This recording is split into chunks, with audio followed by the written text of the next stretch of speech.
stealing a phrase that Kathy Mahoney, who is the center director over at the Mass MEP, right? She's the president of the Mass MEP. She always says it's top line, bottom line, and pipeline. I love that description, right?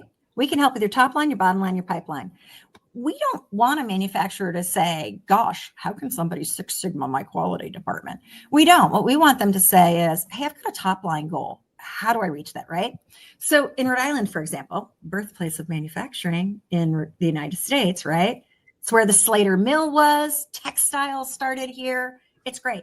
We still have a very strong textiles network, but it's not the textiles of old. It's really innovative textiles. I mean, this stuff is so cool, right? So Textile Innovator comes to us, right?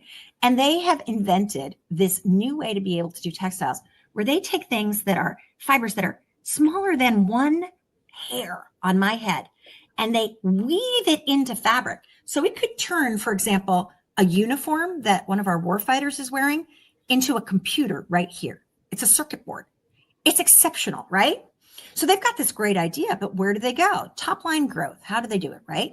So they worked with our team, but they also worked with our 401 TechBridge team because we were able to extend what they had, extend their reach, make some connections to them, right? For partners, help them apply for SBIR and STT, get them the collaborators that they needed to kind of get this going through.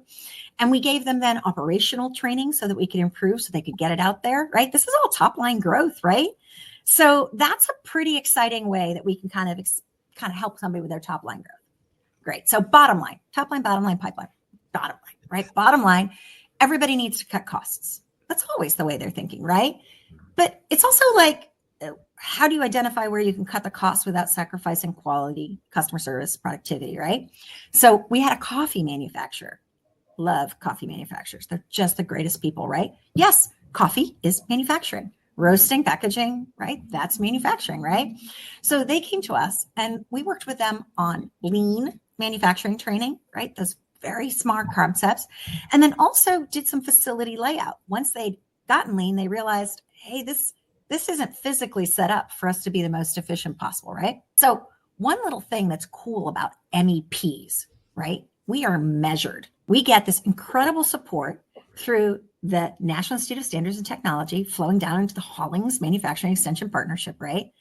And since NIST has standards in their name, they want to make sure we're up to standards, right? So you guys know this. They go about 6 to 12 months after we finish a project and they say, did Polaris MEP do what they said that they were supposed to do? So they asked this coffee manufacturer, did Polaris MEP do what they said? And he reported back that they had saved $1.5 million